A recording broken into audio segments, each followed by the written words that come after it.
I am the Lord thy God, which have brought thee out of the land of Egypt, out of the house of bondage. This is part of the preamble to the Ten Commandments, and we commented on this preamble last week. It actually begins in verse 1 of Exodus 20. And God spake all these words, saying, I am the Lord thy God, which have brought thee out of the land of Egypt, out of the house of bondage. If you examine the preamble carefully, verse 1 particularly, you'll observe it is God speaking. The Ten Commandments were not spoken by a slab of granite or flint. The Ten Commandments were not spoken by a container of ink or a pen or a piece of paper. The commandments were spoken by God himself. It is a personal declaration, and since the Bible tells us in Matthew 12:34, out of the abundance of the heart the mouth speaketh, the commandments are issuing from the very heart of God, and he tells us, thou shalt have no other gods before me, or remember the Sabbath day to keep it holy.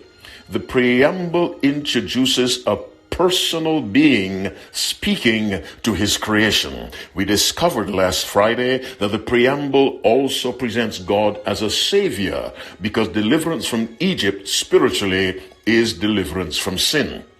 When we disobey the commandment of God, we are offending God personally because he personally spoke the law.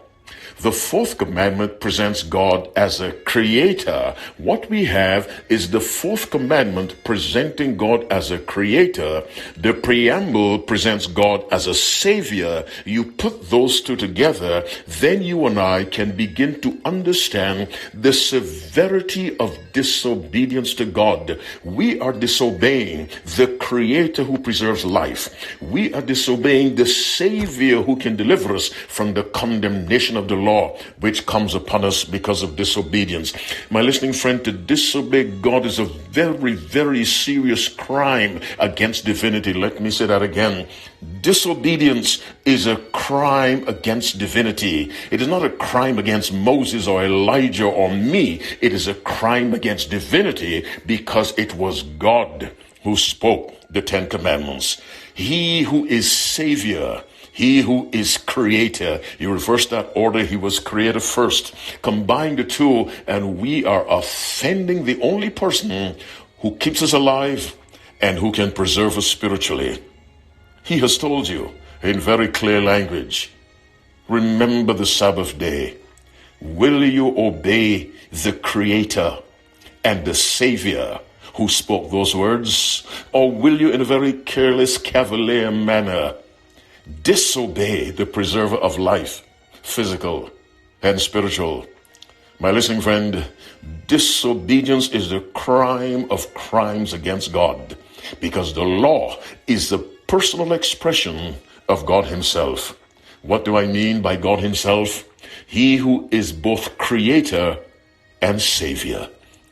As you keep the Sabbath holy, remember, obedience is cooperation with a living being, an intelligent being, a divine being, the only being who preserves your life and who can grant you a place in his eternal kingdom.